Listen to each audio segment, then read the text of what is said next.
My name is Madison Baston Griggs. I am 16 years old, and I am one of the voices of Buffalo. Hi, my name is Sinai James. I'm 15 years old, and I'm one of the voices of Buffalo. I'm Jamal Truitt. I'm 17, and I'm one of the voices of Buffalo. My name is Razia Hill. I'm the founder and executive director of Every Bottom Covered, and I'm one of the voices of Buffalo. I'm Jonte Griffin. I'm 21 years old, and I'm one of the voices of Buffalo. My name's Jasmine White. I'm 22 years old, and I'm one of the voices of Buffalo. My name is Itina Fareed Cook, and most people know me as AI The Anomaly. I am the founder and owner of Get Focused Productions, and I am one of the voices of Buffalo. My name is Summer James. I am 19 years old, and I am one of the voices of Buffalo. My name is Imani Chappelle. I'm 24 years old, and I'm one of the voices for Buffalo.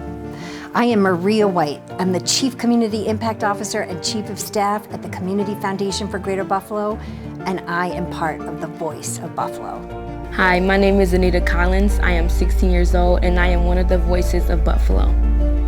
Told a little bit before coming on the project as a gaffer to work the lighting.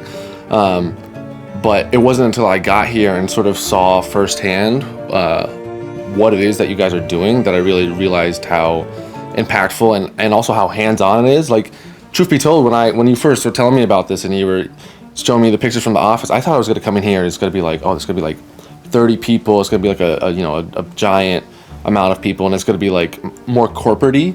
But then I came in here and it's like, oh no, this is actually very, very hands-on and very, you're interacting with the youth. From meeting with Jarrell, I was like, all right, so he wants this. He knows what he wants too. Like, if we're working on something, he's like, I don't like that.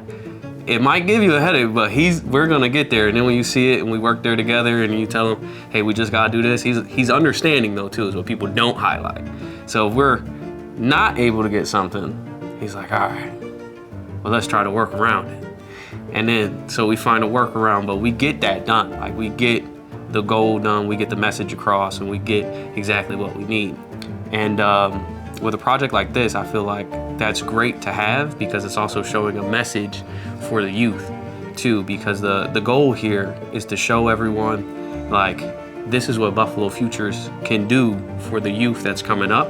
That is our future. Take one, marker, take one, marker, take one, marker, take one, take one, take one, marker, marker. Pass your side, take one, marker. Well, sometimes it's not just to sit at the front desk behind the desk and you on the other side of the desk, we have a conversation. Sometimes it's, hey, why don't we go grab something to eat? Isn't it crazy? It's so crazy because in this particular generation now, this generation is more so the generation that likes to be social with the individuals that they see that are up. And so the problem is, no longer gone are the days where you see what I do, hear what I do, but I don't partake in your life outside of this. And so it'll be essential for young people to experience individuals who went through what they went through and are successful in it and understand their day-to-day lives behind the scenes. What is your life behind the scenes? That's building that relationship. That's building that trust. That's giving the opportunity for that young person to say, listen, this man is who he says he is, and he made it out. Even though I was behind the gun, and because I had 2 kids and I was in school, it really put me back because now I had to take a semester off because it was in the middle of the semester. So I took that semester off because I went to jail and I couldn't see my kids anymore. So it was really like I had to reevaluate my whole life from there, basically. And that's where I'm at right now in life. When I did my film in 2023, it was called Levi. I was called the youngest filmmaker in Buffalo, right? Or the youngest black filmmaker in Buffalo. And I remember how many people before that process, before the news got wind of it, how many people were not supporting the movie. I'm like, listen, I'm 19 years old. I need support when it comes to film, when it comes to funding this. Who can help me? Where can I film at? How can I get these permits? And I remember it just being such a hindrance until I did the film and they saw that I was completely capable of doing something of that. It was a feature film. And people don't just do feature films, and it's not the easiest thing. And so when they saw I was capable of it, it took that to really start even getting the small percentage of people to support. The reason that it's so important for adults to really listen to just youth in general, because you never really know what greatness they're talking about, and what exactly, well, honestly, that they're meaning what they say. And honestly, if you really listen to them and really just hone in on what they're saying, you'll really be surprised. My dad was very surprised because when I was young and he told me no to buy me more lip balm, he literally refused to buy it for me.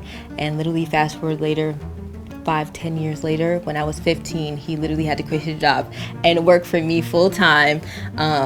And that, it literally to this day, he knew nothing about the beauty industry. He didn't even want to buy me lip balm. Now he's literally has to be in our manufacturing facility, actually making the lip balm. It's so ridiculous. But listen, he didn't believe in it at first. He literally was like, he thought it was like, oh, this is a joke, like who cares, like, you know, whatever. But now, like, he is like, I had no idea this is what you guys were doing. Like, I'm totally on board. Like, this is like, I can see it going here, here, here, and there. And I'm like, yeah, I knew this was for real. You just had to pay a little bit more attention.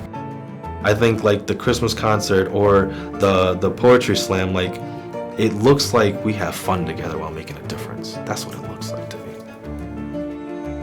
Once you see better, you naturally want to do better, especially when it's this close to you, the people in your household, your friends, your family. And so I think for me, it's the reason that I've chosen this career pathway for myself, and it's how I know I'll end my career, my life. When I take my final breath, I want to make sure that I've given everything I could to give in advice, knowledge, using my privilege professionally or whatever that looks like to support people for their basic needs.